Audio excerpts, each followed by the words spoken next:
I am Rebecca from ChemKnits, and welcome to night 8 of the 2024 ChemKnits Chanukah special. And Happy New Year! Today is also the first day of 2025. And since this is the first video of the new year, I thought that we would do something completely different. I set up 200 grams of yarn in some shoe boxes and then measured out 40 milliliters of some different 1% dye stocks. A yellow, magenta, cyan, and blue. I poured the dyes onto the yarn, let it sit, added acid, and then lifted up the yarn. Wait a minute, Rebecca. Isn't this what we did last night? Yes. Yes, that is what we did from last night. But that is also how we're gonna start our video tonight. Don't worry though, things are gonna be different. When we remove the yarn from the shoe boxes, I'm not gonna put it back in. I'm gonna steam set it, and then we're gonna glaze over that bright colorway. And don't worry about the leftover dye in the shoe boxes, we're gonna leave no dye behind. But it is a very similar start with a different result, is what we're going for today. There will be some similarities with last night's colorway, but it's also going to be a bit different. But let's go and remind ourselves about the colors that I've actually pulled for tonight and start talking about today's yarn. Remember how last night I made some 1% dye stocks of Dharma acid dyes in Caribbean blue, deep magenta, brilliant yellow, and sapphire blue? Well, I also made one with some dark navy, and that will come into play tonight eventually. I put on my deluxe rubber respirator mask, safety glasses, and gloves to make some 1% stock solutions, which is 1 gram of dye dissolved in 100 milliliters of liquid. And if this footage looks familiar, yep, I showed it last night, because I made the dye stocks we're going to use tonight last night. And even threw in that navy I showed you, which maybe you picked up, maybe you didn't. The main difference is that this voiceover I'm filming after I finished making all the dye stocks versus before. Using boiling water really helped. For some of the colors, I started off with hot tap water just to get a slurry before transferring it into a jar and adding the boiling water to dissolve it. I found I had to do a lot less stirring overall because that hot water really helped things dissolve. And so this was way helpful with the Caribbean blue, which otherwise would clump on the spoon and could be a bit of a pain in my tuchus. Now, I don't think using the boiling water helped with the solubility overall. I had all of these mixed at the most concentrated at 2% stock, but a lot of them were closer to the 1%. And since they were really hot, I let them sit for 30 minutes or so before bringing the final volume up to 1 liter. And I found that the two that have more solubility issues, the sapphire blue and the deep magenta, also had solubility issues here. There were some powdery elements left behind, and I don't think that there's a way to avoid it with these two colors, with the exception of weighing things out and measuring them fresh. So maybe these two colors don't make the best dye stocks, but I am very excited because I love all these colors and I'm excited to play with them again. Here are all of the dye stocks before I filmed yesterday's last night's video. And I still have to label the dark navy. And I may not even remember that I filmed this clip. This is gonna seem very familiar, very deja vu. Here I have 2 containers, each with 8 cups of water. And I'm bringing over 200 grams of our 10 gram mini skeins. The yarn is Wool to Dye For's Platinum Fingering and Platinum DK. It is 75% superwash merino wool, 25% nylon. And I'm arranging the yarn a little bit linear in the pan, sort of scrunching it lengthwise versus letting it be folded over a ton. I mean, I suppose the scrunching's folding it a bit, but one end is down here, one end is up here. Now, you'll notice I did place the zip ties at opposite ends. I do plan to have our yellow down at one end of the zip ties and blue down at the other end to sort of see what we get before continuing to do more. Of course, I think I'll be dyeing all the base layer before we start the glazing, so that's another whole other variable. I need to go measure out the dyes. I want 40 milliliters or 0.4 grams of the brilliant yellow, deep magenta, Caribbean blue, and sapphire blue. So why am I orienting our zip ties differently? As I pour the dye on fairly evenly, there's 100 grams of sock and DK in each box.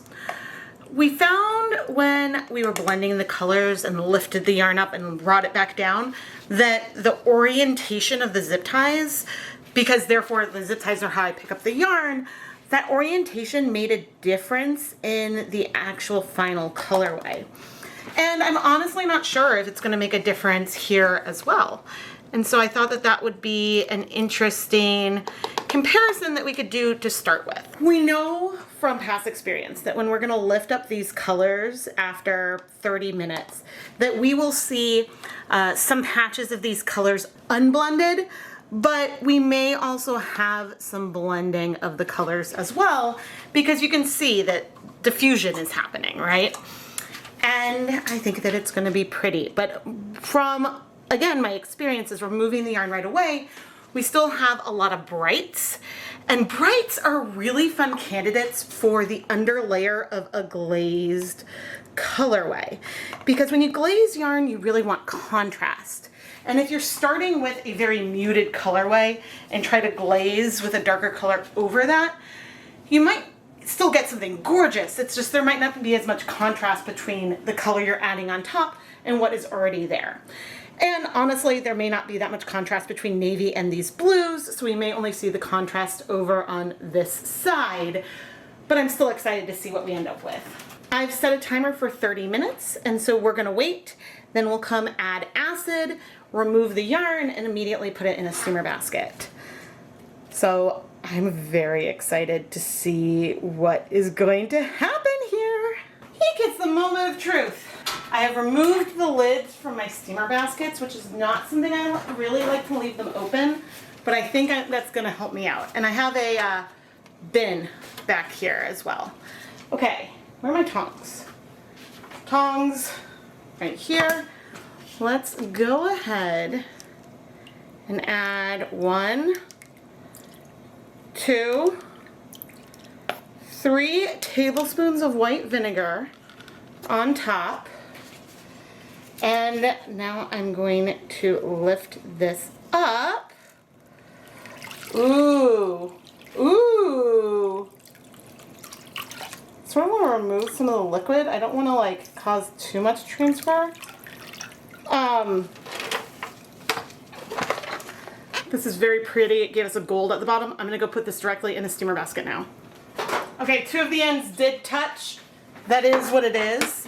Now, we have this liquid left here. And let's add a yarn mop. I'm curious because there's been some time. Yeah, I think in the time that I went away and let things spread out, we ended up with a very even color over here, which is a pretty army green, but wasn't quite what I expected. Because sometimes you get a really pretty, almost gradient. I rinsed out the container, and now I'm gonna draw up from our yellow end, and you know what? The main difference is the tongs. I'm gonna slide it down, put this in a bin, and before, that touched, it got transfer. Before we wait too long, gonna bring over the yarn. We got a little bit of a gradient going on here, not as much. And the colors can move around more because with only 100 grams of yarn, these are 20-gram mini skeins. With only 100 grams of yarn in here, the colors can move more. But I'm gonna add a little bit more acid, and I'm gonna try to let all this cold process for a couple of days. But here's our yarn, and here you can see where this end touched over here. That I don't think that's a touch point, I think that's moving. I'm gonna put this in a steamer basket and try to keep the yellow away from the blue. Okay, that really wasn't easy because so much of the blue is dripping.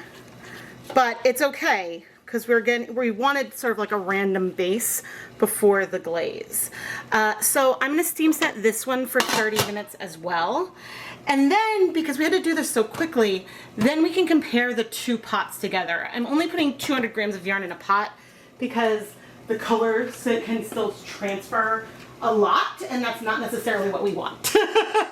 So I will see you in 30 minutes. As we add the yarn into the steamer baskets, it's dripping a little bit, but I'm not worried about that because that's not going to be a huge loss of color. What I am worried about is potential bleeding and backstaining when we go and dye our glazed layer. And specifically, I'm concerned about the Caribbean blue because that is a color that is very easy to disrupt its interaction with the yarn. So this may sound a little counterintuitive, but you need heat for dyes to bind to yarn. But then you can disrupt the interaction between acid dyes and yarn with heat. This is why I recommend that you always wash your hand-dyed yarn with cold water because you're less likely to disrupt those interactions. And so with some dye colors, if you heat them back up again in an immersion bath, some of the color is going to bleed out and then might rebind. But if it was only located in one area of the yarn to start with, it means it could travel. Think a red sock in a load of white laundry, and then you might end up with things that are pink. Now, given that our glaze today is navy, I'm not that concerned about blues and things moving around, but there could be times where this is something you may want to think about. For example, if I had emerald green and I didn't want that color to travel all over the yarn, I know that that's a color that would bleed and backstain like I'm describing. So this is just something to keep in mind. I don't know if it would be an issue here today, but I don't think I've raised this specifically as a possibility before. So I just thought I would mention it. And now as for this leave no dye behind yarn, I'm gonna cover it, pop it outside, even though it's a little rainy today, so it can sit for a couple of days and hopefully will absorb all or most of this color. Now, we know that the total amount of dye in here can absorb to 200 grams of yarn without any color bleeding, which is awesome and great to know. But we only have 100 grams of yarn in here, and I have no idea what proportion of the dye is on our yarn we're steaming now versus in here. So we'll see how this goes. Okay, it's been 30 minutes. Now, I think normally I'm going to try to stagger things a little bit so that way right after I bring this out, I'm ready to bring the next one in. And yes, we could see that there were some blues that come out when we squeeze. The acid may not be evenly across everything, but when we go to glaze, that'll give us some more acid. So it's just good to know. Maybe I should add the 5 tablespoons of acid right before I lift, because maybe that'll help instead of adding 2 after the fact. So here is this one. Well, that's also why we film things. Okay. So yeah, the bleeding doesn't bother me because we're not, there's probably a little dye. Oh no, that maybe sunk in. The bleeding doesn't bother me at this stage because ooh, this one had a little bit of blue, but then the bottom ran clear. The bleeding at this stage is not bothersome because we're going to be over dyeing things, right? We're going to dye another layer. And maybe we should move into the glaze portion now. Why am I switching things up? Well, I think that even after a quick little dunk into our glaze dye bath, we should then start to get a feel of how the colors may look, maybe. But I think that it would be helpful to have a feel of what this looks like with a navy glaze over it before I go ahead and dye the rest, because we can figure out which one I like better. But immediately, it is clear that whichever color is at the bottom gets more blended. Whatever color is at the top with the zip tie stays more pure. Here at the bottom, the blues have a hint more reds in it that's giving us this deeper blue, and a little bit more yellow, making this a little more teal. So that's just the main difference. And then here, of course, we have more orange and brown at that end. But let's set up our glazing dye bath. In this dye pot, I have 32 cups of water. I'm adding 100 milliliters of our dark navy acid dye, and I can rinse out this cup with some vinegar. I have 450 milliliters of white vinegar, which is a lot. That is a lot of acid, but it's okay because this is a ratio that has worked before. Okay, now I'm coming in with our 400 grams of yarn that we just dyed, and the goal is to add it into the dye pot, quickly raise it up, lower it in, and now I'm going to take it to the stove to start heating it up. Now, in my experience, an hour is usually enough time to get a good glaze. I'm curious how well this is going to work. The Platinum line isn't, quote, the best for glazing. Some of the higher twist 2-ply yarns that I've used do, quote, better. But I did get a glaze on these bases when I used them this summer. And so I'm curious to see what we'll end up with here. And yeah, from experience, I've learned to wait about an hour. This hour will give time for the dye bath to heat up, and 30 minutes at just below a simmer. If I notice things start boiling, I'll reduce the temperature. It's been an hour. I'm turning off the heat, and I need to get these zip ties back up so that way I can grab them. Where's the last one? Over here. I did peek, and I think our water is clear. But my other concern right now is this going to be too close to last night's colorway? I'm actually really nervous about that. Oh, man. Because, like, I knew that they'll be similar, but I feel like everything here will be a little bit more muted, whereas we had some more brights last night. The color patterning right here makes it look like there's some color still up there. But okay, let's remove this. And you can see our dye bath is looking very, very clear. And I'm gonna go set this aside to start cooling.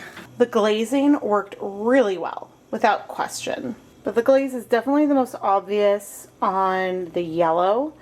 Maybe we'll see it more in the other colors when they dry. Like, you can feel it some on the blue area, it's just more subtle. The big thing though is that the blue layer sort of evened everything out, and the colorways feel extremely similar. What is glazing yarn? Glazing yarn is a process of trying to get a little bit of dye to bind all over your yarn, but just sort of at the surface layer. So it's almost like a glazed donut where you can see the color of the cake beneath the surface. I like to set things up cold in a dye bath with a large volume of water but a little bit of dye, because this allows you to get coverage all over the skein, but then the high acid will help the colors strike to the yarn quickly as soon as it comes into contact. And this setup is something that has worked well for me, and so I'm gonna lean into what I know works for this technique. After a lot of time staring at the two colorways, I decided let's have the yellow up near the zip tie. That gave us a little bit more of the yellow area, and I thought it would be fun to also do this in a slightly different way from what we had last time, even though we have the same proportions of dyes. I am amused that even though things muddied in last night's video, things are still brighter than they are tonight, but that's because tonight we layered over a dark color on top of everything. It's just not that much dye. The only other difference that I made here was that I added 5 tablespoons of white vinegar right before removing the yarn and going and steam setting it for 30 minutes.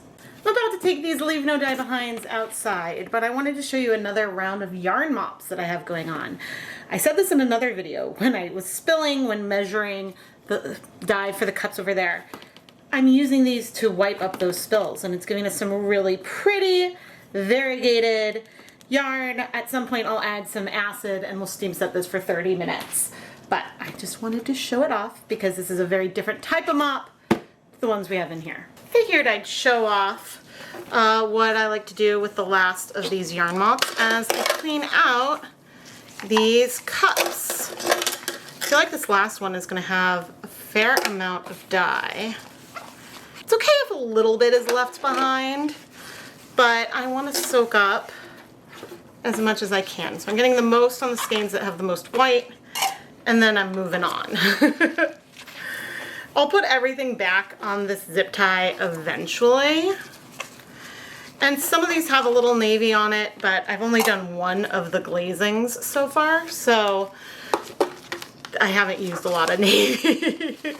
Now sometimes what's left in the jars like this just gets rinsed away, and that's totally fine. You don't have to use it, but sometimes I like to create these special leave no dye behinds.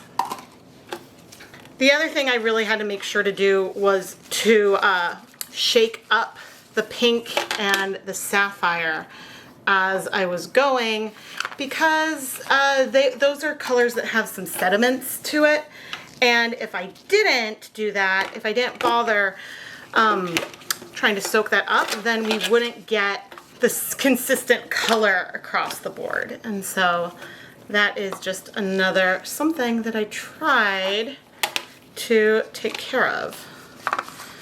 But there we go, a super fun colorway. And I'm gonna secure all the zip ties to our little bundle, and plus I'm gonna come in, add some acid, and I'll squeeze this in. And as I said, I'm going to steam set this for 30 minutes. I figured I'd show the glazing one more time. Once again, it's 32 cups of water, 450 milliliters of white vinegar, 100 milliliters of our 1% stock solution of dark navy, which is a total of 1 gram of dye. And then I add the 400 grams of yarn cold, give it a quick stir, and then go and heat set everything. With this amount of water on my stove, it takes about 30 minutes to heat up, and then I leave it at temperature for 30 minutes. So setting the timer for 60 usually does the job for me. There are probably other ways that I should try to do this glazing step, but for me, this is what gives me the most consistent results. And so that's why I come on back. I probably should switch to citric acid powder instead of vinegar. I think that would be more cost effective. You know, close to 500 milliliters of vinegar is a lot, but it works and gives us a beautiful result. There's one more thing I want to show you, and that is removing our yarn mops from the shoe boxes. I did this about 24 hours after I dyed the rest of the yarn. And it was a lot colder outside than it has been recently, maybe high 50s, so it didn't get that hot, but almost all the dye is in the yarn. There's only a little hint of some blues left behind, which I'm okay with. So I removed the yarn from the shoe boxes and steam set everything for 30 minutes.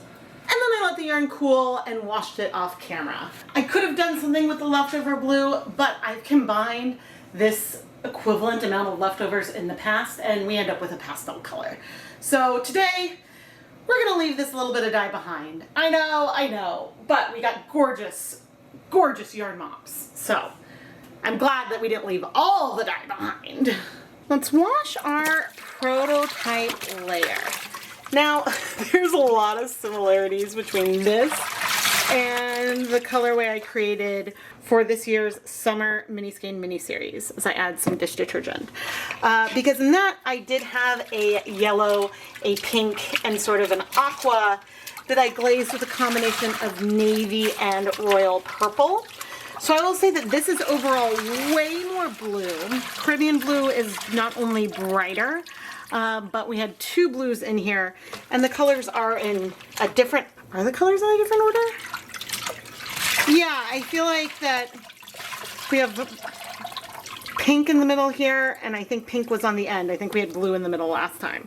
But either way, there are similarities, but I think, I don't even know if I still have one of those skeins that I can show next to it in the end. But the good news is we're not seeing any bleeding, and so this makes me really, really happy.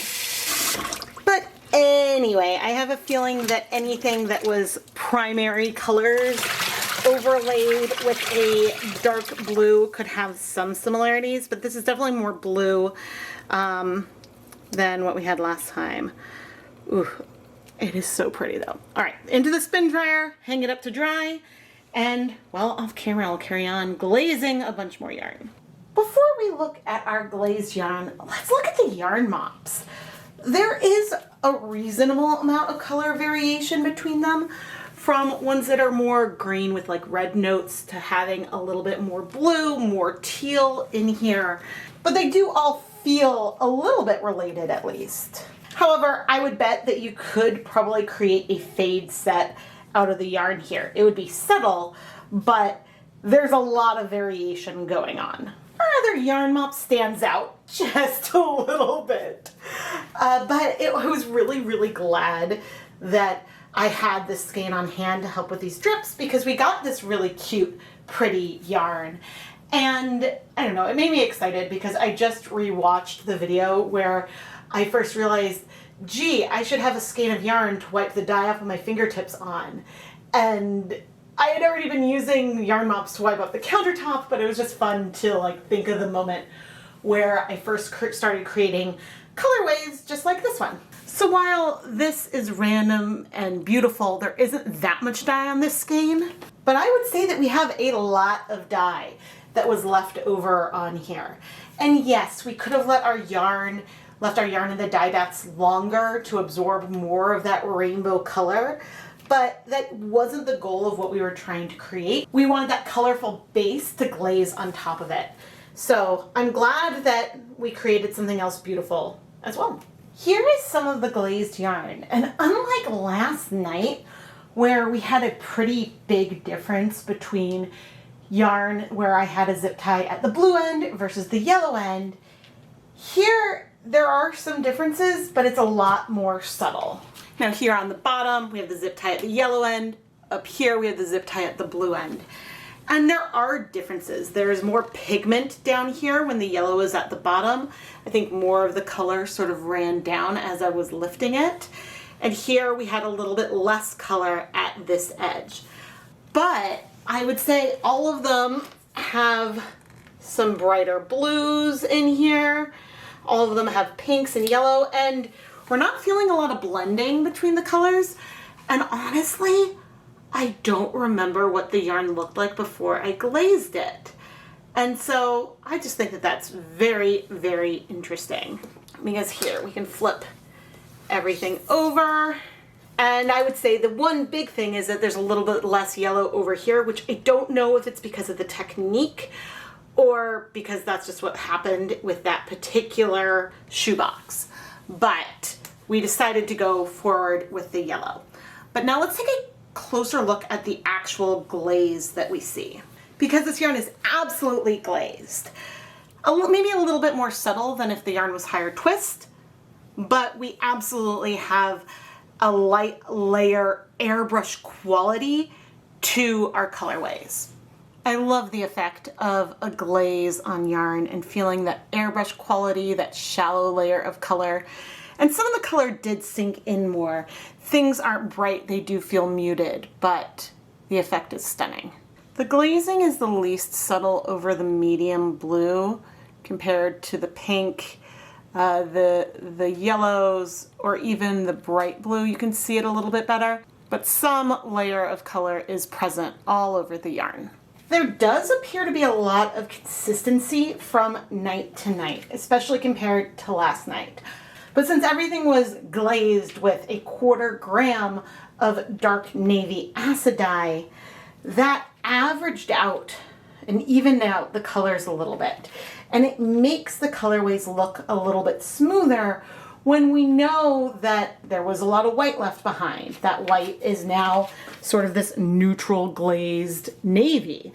And we knew that there was a patchiness to the color, but a pretty one. It's just against its overdyed, that contrast has been reduced. Our 3 full skeins look really similar to the rest. They also have a very pretty glaze on the entire thing. The yarn is just so, so pretty. And when it's twisted, that glaze just pops. You can see it from further away. So gorgeous. But now don't worry, let's go look at all the twisted mini skeins. Twisted up things are very, very consistent. I mean, sure, we have some with a little bit less yellow. I think those were the 2 with the zip ties at the blue end. But otherwise, things feel very similar, with maybe some small saturation differences, but there's a lot of consistency with the exception of, again, these two that I already pointed out. Remember when I was really scared that night 8 would look too much like night 7? Extremely awkwardly, we have tonight's glaze colorway on top and last night's blended colorway on the bottom. And they are different. I would say that even if you ended up with one of these colorways from night 7 that had more green, they do still feel different from the more muted overall colorway that we have tonight. I haven't edited the Chanukah vlog yet, but I have a feeling that that is something that I will be talking about and worrying about in the vlog. I think I did. No promises. Speaking of the vlog, tonight is the 8th night of Chanukah, but it's not the end of the 2024 ChemKnits Chanukah special. There are 3 more videos that'll be coming out over the next few days. We're gonna have 2 bonus full skein yarn dyeing videos.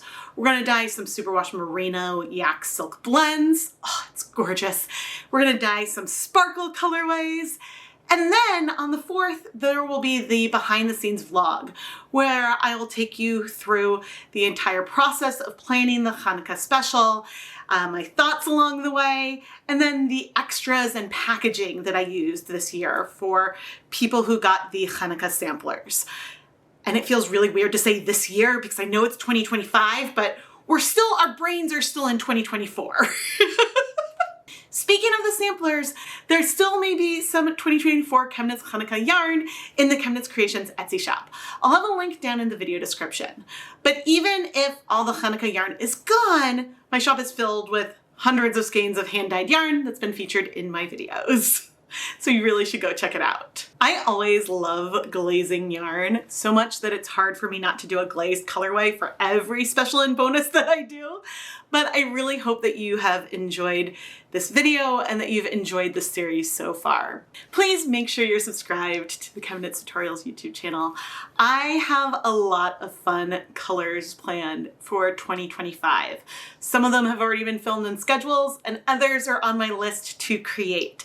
So if you have any requests, please leave a comment down below because I do try to keep track of your requests, questions, and suggestions, and I frequently pull from those as I create new videos. I am Rebecca from ChemKnits. I love to dye yarn, and I want to wish you all a very happy Chanukah and Happy New Year.